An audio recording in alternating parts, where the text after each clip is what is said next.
예비하신 은혜와 복을 여러분 모두에게 부어주시기를 간절히 소원합니다. 여러분, 송곳 아시지요? 송곳은 목재나 종이를 뚫는 데 사용하는 공구입니다. 요즘은 예전보다 바느질을 안 하기 때문에 송곳을 가정마다 많이 쓰지는 않는데, 그래도 여전히 가죽 공예를 한다든지 퀼트를 한다든지 이럴 때는 송곳을 유용하게 사용을 합니다.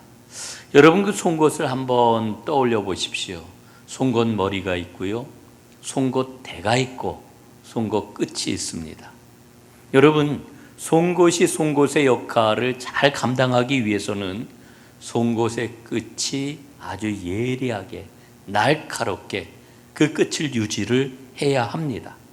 만약에 송곳머리가 아주 온갖 가지 장식으로 화려하다 할지라도 송곳 끝이 만약에 무디다면 송곳으로서의 역할을 제대로 감당할 수가 없을 것입니다. 송곳이 송곳인 것은, 이유는 송곳 끝이 살아있어 구멍을 제대로 뚫을 때 송곳이 송곳인 거지요. 여러분, 인간도 마찬가지입니다. 송곳이 송곳다운 것처럼 인간도 인간다워야 합니다. 그 인간다움의 가장 중요한 요소가 뭘까요? 여러분, 그것은 바로 하나님과의 관계입니다. 하나님과의 관계가 온전할 때 비로소 인간답다 이렇게 이야기할 수가 있는 거지요. 그런데 이 인간다움을 가로막는 근본적인 요인이 있습니다. 죄입니다. 죄가 하나님과 인간 사이를 가로막으면은 인간다움이 파괴가 되는 겁니다. 여기에서 인생의 비극이 생겨나는 것이지요. 이 비극을 가리켜 성경은 하나님을 떠난 인간의 비극이다 이렇게 말씀해 주고 있습니다. 여러분, 오늘 성경 본문은 다윗이 자신이 지은 죄를 사함받고 하나님께 부르는 감사의 노래입니다. 여러분, 다윗이 죄를 저질렀어요. 그리고 하나님께 그 죄를 고백하고 용서함을 받았어요. 여러분, 성경을 읽으면서 보게 되면은 이 다윗이라고 하는 사람 우리가 주목을 하게 되는데, 이 사람에게서 하나님께서 베풀어 주신 은혜를 어떻게 우리가 발견하느냐 하면은 성경에 수많은 인물들이 있는데 그 많은 인물들 가운데서 오직 다윗에게만 하나님이 내 마음에 합한 자다 이렇게 말씀을 해 주십니다. 그런데 그 다윗이 죄를 저질러요. 이 이야기는 어느 누구도 죄에서 자유로울 수가 없다라고 하는 것을 일러주고 있는 거지요. 여러분, 다윗이 죄를 저질렀을 때가 4월달이었다고 이야기를 합니다. 봄날 오후에 세상의 생명의 기운이 약동할 때, 그 봄 기운이 막 올라올 때, 그 어느 날 오후에 그는 이제 궁중 옥상에서 이곳저곳을 살펴보다가 그의 마음이 느슨해진 그런 그 상황에서 한 여인이 목욕하는 장면을 보게 됩니다. 그는 그날 오후에 마음이 아주 느슨해지고 풀어지고 이런 상황에서 뭔가 좀 인생을 좀 멋지게 즐기고 싶다라고 하는 생각이 들었을 것 같습니다. 그런데 그 여인의 모습을 보고 그만 그의 마음에 유혹이 생겼고 결국 그는 유혹의 무릎을 꿇고 말았습니다. 그의 안에서 일어나는 그 정욕을 참지 못하고 그 여인을 불러 간음죄를 저지르고 말았습니다. 그런데 이게 웬일입니까? 이 여인이 덜컥 임신을 하고 말았습니다. 알고 보니까 이 여인은 지금 전쟁터에 나가서 전쟁을 벌이고 있는 아주 충성스러운 군인이었습니다. 그런데 다윗은 자신의 그 간음죄를 숨기기 위해 가지고 전쟁터에 나가 있는 우리아를 불러드립니다. 예루살렘으로 불러들여서는 너 집에 가서 고생 많이 했는데 좀 쉬도록 해라 이렇게 이야기를 하지요. 그런데 이 우리아가 말입니다, 왕의 군대가 지금 전쟁터에서 전쟁을 벌이고 있는데 어떻게 집에 들어가서 편안히 쉬고 아내와 동침을 할 수 있겠습니까? 이러고서는 왕궁 앞에 천막을 치고서는 거기서 잠을 자는 겁니다.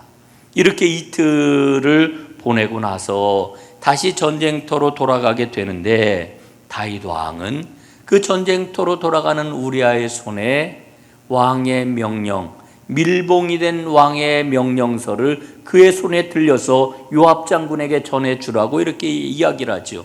여러분, 그 명령서가 어떤 내용입니까? 요압 장군에게 이렇게 명령을 해요. 우리아를 전쟁 맨 앞에다 세워가지고 적군의 칼에 의해서 죽게 해라. 이게 명령서입니다. 여러분, 그래서 그 충성스러운 군인 우리아는 전쟁터에서 죽고 말지요. 끔찍한 살인죄를 저지른 겁니다. 그러나 다윗의 범죄는 여기서 끝나지 않았고요. 우리아가 죽게 되자 그의 아내를 데려다가 자기 아내를 삼아요. 그리고는 마치 자신은 아무 죄가 없는 것처럼, 가장 의로운 사람처럼 행세를 했습니다. 그런 마음에 생각하기를 내 죄는 완벽한 범죄, 아무도 모르는 범죄라고 생각을 했겠지요. 그러나 여러분 보십시오. 사람을 속일 수는 있을지 모르지만 하나님을 속일 수는 없는 겁니다. 오늘 우리는 죄의 결과가 뭐냐라고 하는 것을 살펴볼 것입니다. 죄가 가져오는 그 결과를 지금 깊이 생각을 해볼 것입니다. 여러분, 꼭 기억해야 될 게 있습니다. 죄는 끝까지 죄로 남아있다라고 하는 거죠. 그런데 우리 인간은요, 자신이 죄인이라고 이야기하는 거 참 싫어합니다. 인정하는 것 거부를 합니다. 너무너무 싫어합니다. 그리고 죄라고 하는 말 자체 듣는 것을 굉장히 부담스러워합니다. 여러분, 코로나가 지금 3년째 계속되고 있는데, 코로나가 막 시작되고 나서 얼마 지나지 않아가지고 코로나에 대한 수많은 진단들이 나오지 않았습니까? 의학적으로 분석하고 사회적으로 이야기를 하고 환경적으로 이야기를 하고 수많은 그런 그 원인들이 규명이 되는 그런 그 이야기들이 쏟아져 나왔습니다. 신학적으로도 마찬가지예요. 많은 반성의 글들이 발표가 되었고 그 글들을 읽으면서 제 마음에 깊은 공감이 되었습니다. 그런데 이 많은 진단들의 공통점이 있어요. 그 공통점이 뭐냐면 인간의 탐욕으로 인한 환경 파괴가 코로나 발생의 중요한 원인이다. 분야를 불문하고 이 이야기들을 전부 하고 있는 겁니다. 이 진단을 받아들이고 그러면은 우리가 어떻게 해야 될까요? 회개해야 되는 거지. 우리 삶의 모든 방식을 근원적으로 돌아보고 하나님 앞에 회개하는 것, 이게 특별히 믿음을 가진 사람들의 바른 자세 아니겠습니까? 우리 부목사 한 분이 저한테 그런 이야기를 했어요. 목사님, 지금 우리 교회에서 지금 회개 운동을 좀 적극적으로 펼쳐 나가시면 어떻겠습니까? 제가 그 목사님의 이야기를 듣고 보니까 정말 맞아요. 그래야 될 것 같아요. 그런데 이 회개 운동을 전면에다 놓고 막 펼쳐 나가기에는 부담스러운 거예요. 부담이 되는 거예요. 그래서 회개 운동을 전면에 놓고 시행하지를 못했습니다. 여러분, 이게 인간의 마음이에요. 우리의 모습입니다. 그러나 우리가 분명하게 기억을 해야 될 게 있습니다. 회개하지 않는 죄는 반드시 비효율과 비능률을 낳는다라고 하는 거죠. 이게 무슨 이야기일까요? 여러분, 하나님께서는 우리에게 하늘문을 여시고 온갖 좋은 선물을 우리에게 부어주시기를 원하셔요. 그런데 죄는 하늘로부터 오는 이 좋은 선물을 막아서는 영적인 장벽이 된다라고 하는 거지. 여러분, 죄는 하나님의 선물을 막을 뿐만 아니라 우리의 마음에 괴로움을 선물로 줍니다. 너무너무 괴롭습니다.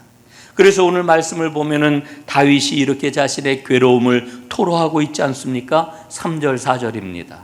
내가 입을 열지 아니할 때에 종일 신음함으로 내 뼈가 쇠하였도다. 주의 손이 주야로 나를 누르시오니 내 진액이 빠져서 여름 가뭄의 마름같이 되었나이다.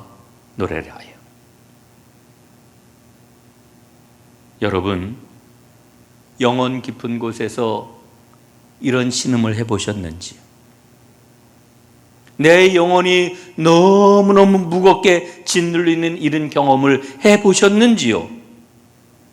다윗은 마치 뼈에서 골수가 다 빠져나가는 것과 같은 아픔을 지금 견뎌내고 있습니다. 그래서 견디다 못해 하나님께 자신의 죄를 아뢰는 거지요. 5절에 보니까요, 내가 이르기를 내 허물을 여호와께 자복하리라 하고 주께 내 죄를 아뢰고 내 죄악을 숨기지 아니하였습니다.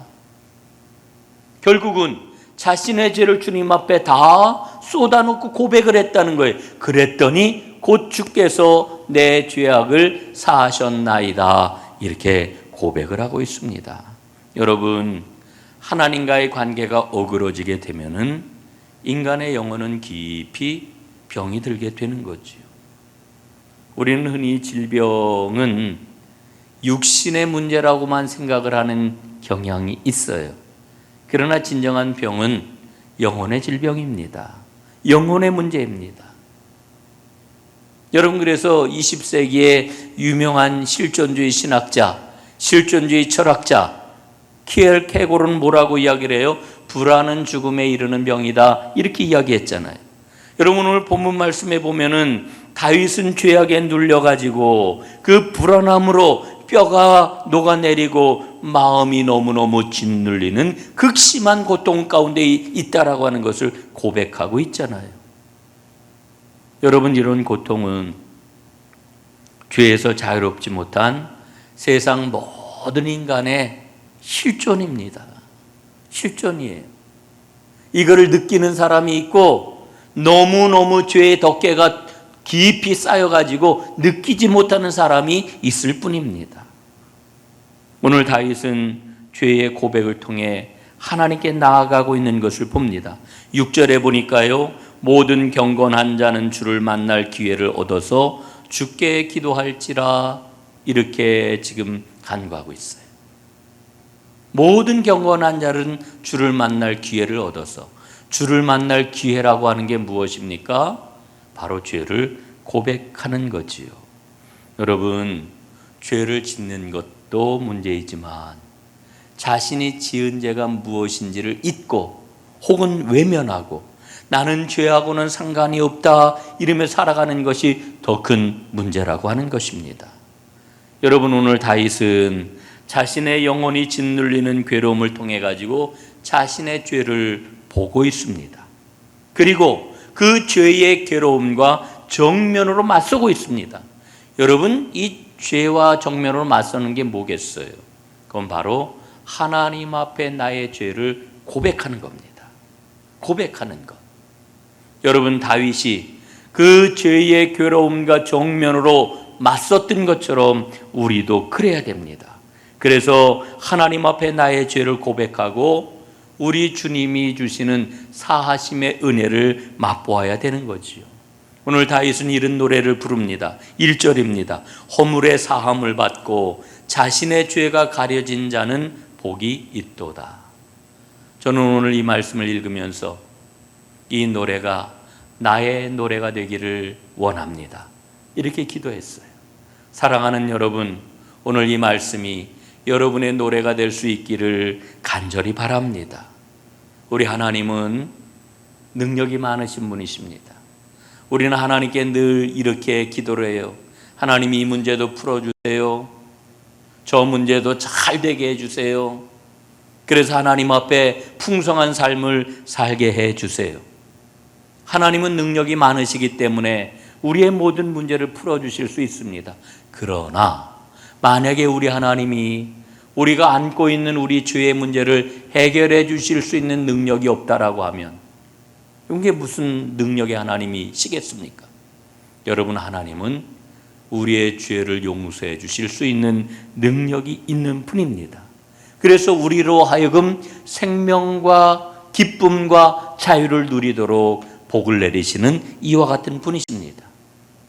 이 하나님을 꼭 만나 주님이 주시는 은혜를 누리는 하나님의 사람들 될 수 있기를 간절히 바랍니다. 그림을 하나 좀 보도록 하겠습니다. 잘 보이시는지 모르겠어요. 그림이 좀 화면에 꽉 찼으면 좋겠는데 잘 안 되는 것 같아요. 자, 이 그림은 여러분 많이 보셨죠?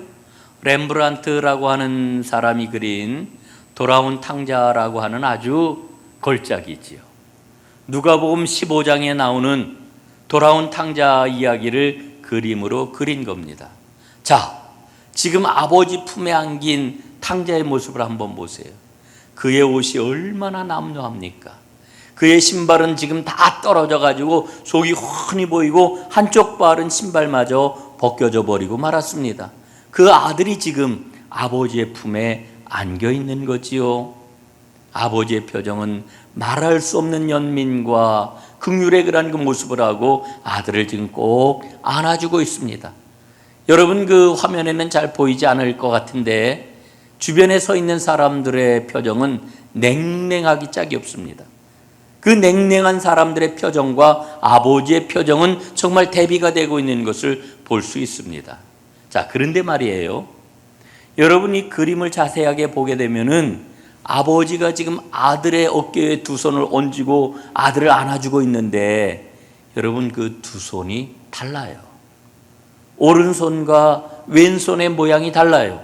오른손은 여성의 손 같고요, 왼손은 강인한 남성의 손처럼 그려져 있습니다. 여러분, 한 사람의 손인데 왜 이 손 모양을 다르게 그렸을까? 오른손은 어머니의 손이래요. 왼손은 아버지의 손이래요. 여러분, 그러니까 이 오른손은 자애롭고 긍휼이 많은 그와 같은 어머니의 손길을 그린 거고요, 왼손은 어미로운 정의의 손길, 힘을 가지고 있는 아버지의 손길을 그린 거지요. 그러니까 아버지 하나님이 내려주시는 용서는 어떤 용서예요? 완전한 용서다라고 하는 것을 이 그림은 우리에게 이야기해 주고 있는 것입니다. 여러분, 그 하나님의 용서의 은총이 오늘 저에게 또 여러분에게 가득할 수 있기를 간절히 바랍니다.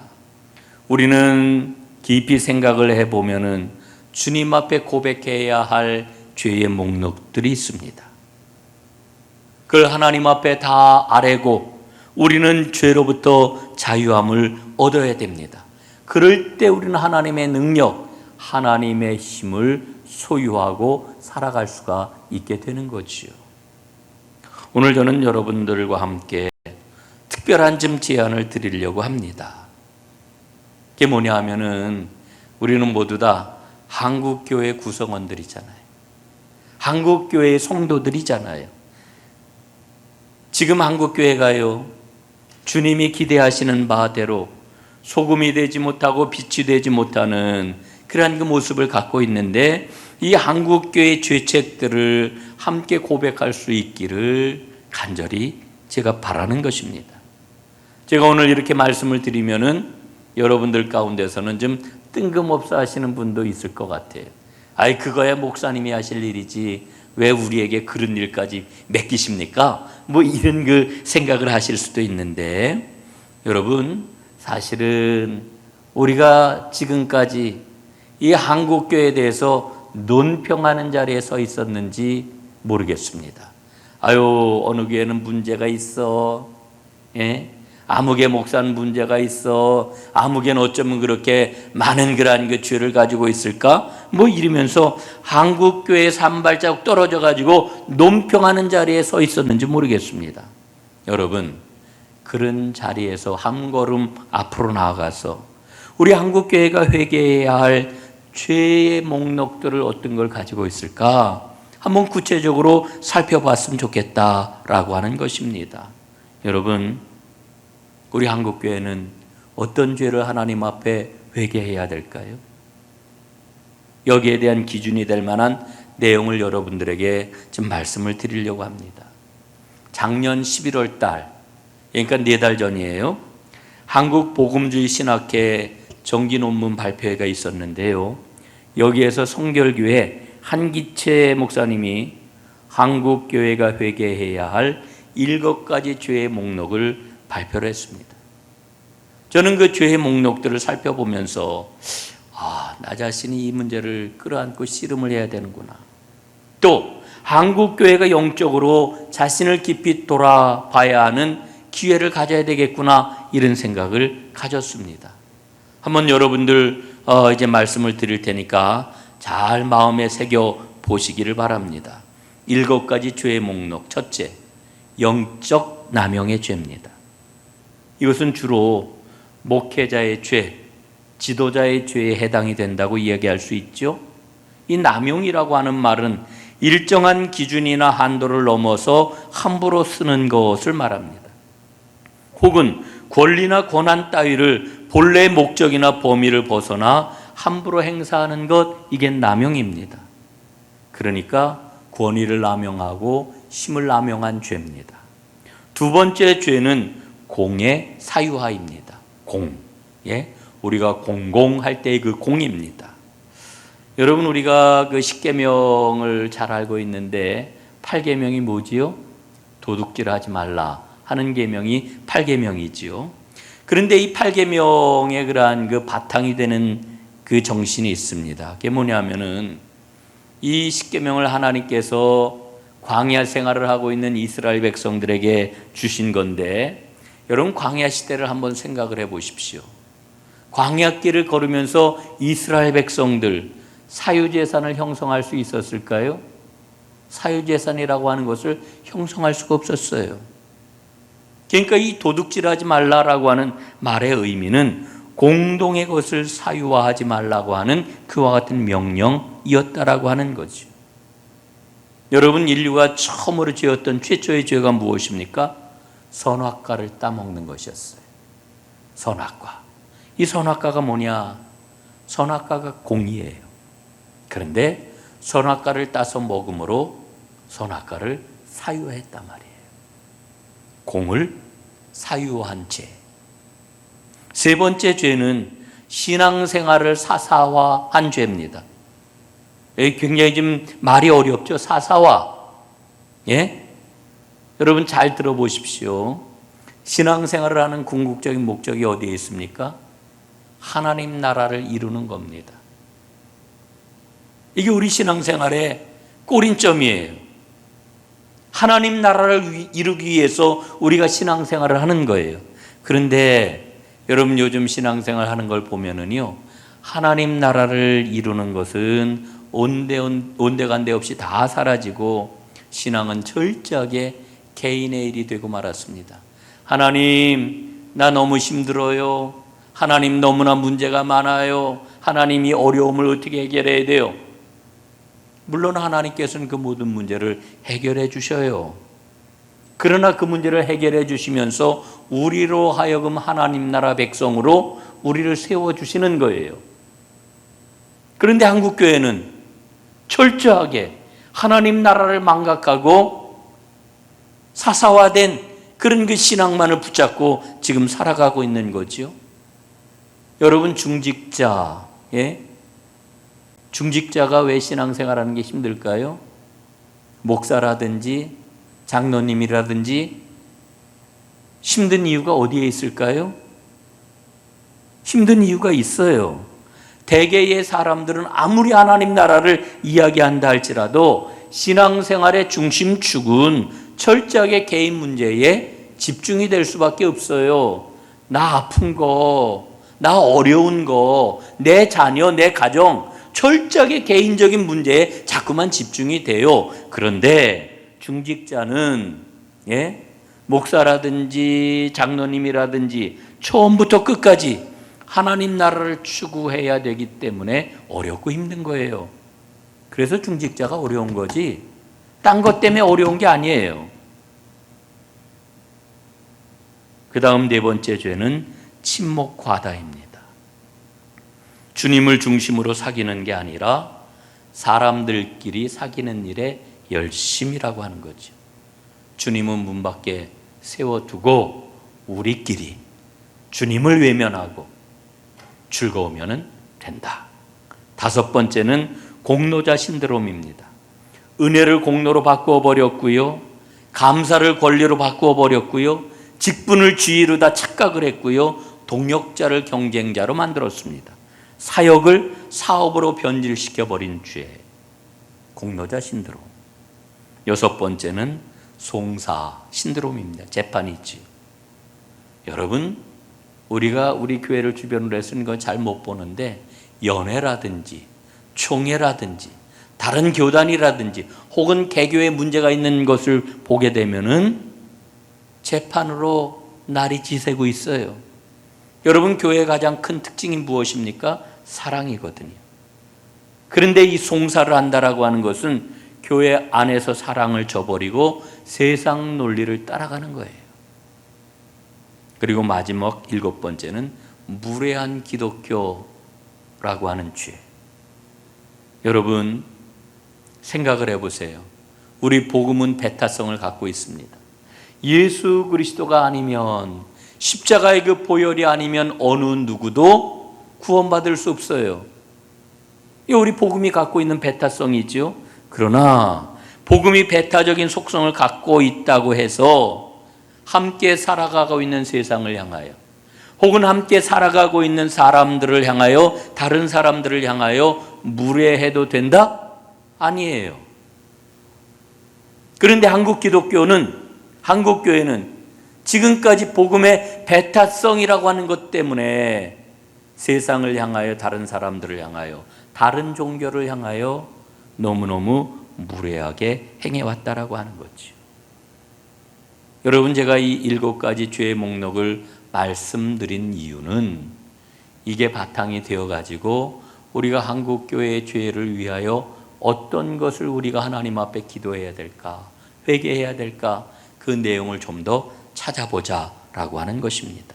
이제 말씀을 마무리하겠습니다. 여러분, 목사는 한마디로 규정을 하면은 영적 공인이라고 이야기를 할 수 있습니다. 영적인 공인입니다. 저는 영적인 공인이에요. 그런데 그 사실을 망각하고 잘못된 믿음, 잘못된 가치관, 세상적인 가치관, 이런 거를 가지고 교회를 잘못된 길로 인도했다라고 하면은 회개해야지. 그런데 오늘 저는 여러분들과 꼭 함께 고백하고 싶은 게 있어요. 그게 뭐냐면은, 목사는 명실상부하게 영적인 공인이라고 하는 것을 누구나 다 인정을 하지만, 여러분, 구원받은 성도는 누구일까? 여러분, 예수의 보혈로 예수 그리스도의 십자가를 믿고 여러분 구원을 받으셨다라고 하면, 구원받은 모든 성도, 그냥 교회를 왔다 갔다 하는 사람 말고 진짜 내가 구원을 받았다라고 하면, 여러분, 우리는 세상을 향하여 영적 공인이라고 하는 사실을 잊지 말아야 됩니다. 구원받은 나는 누구냐? 영적으로 공인이에요. 그래서 우리는 하나님 앞에 진정으로 회개해야 하는 겁니다. 우리가 회개하고 주님께 날마다 사함받는 은혜를 누릴 때 우리는 세상을 향하여 영적 공인의 모습을 드러낼 수가 있는 거지요. 사랑하는 여러분, 우리는 개인적으로 회개해야 하고요, 교회적으로 회개해야 되고요, 그리고 한국교회가 회개를 해야 됩니다. 그래야 이 땅에 생명의 역사, 진정한 축복의 역사가 힘있고 아름답게 드러날 수 있을 것입니다. 지난주에도 말씀을 드렸어요. 교회의 본질을 회복하는 것이 가장 큰 운동이다. 여러분, 우리가 영적 공인이라고 하는 이 믿음을 꽉 붙잡고 우리 자신이, 우리 교회 공동체가, 그리고 우리 한국교회가 하나님 앞에 회개할 때 생명의 역사, 축복의 역사는 이 땅에 불일듯 일어나게 될 줄로 믿습니다. 이 은혜의 자리에 함께 발걸음을 같이 하는 하나님의 사람들이 다 될 수 있기를 주님의 이름으로 축복합니다. 기도하겠습니다. 아버지 하나님, 허물의 사함을 받고 죄의 용서를 받은 자의 기쁨을 오늘 다윗의 노래를 통하여 저희가 함께 살펴보았습니다. 그러나 죄를 회개한다라고 하는 이 말씀은 여전히 우리에게 부담이 되고 우리에게 무거운 주제입니다.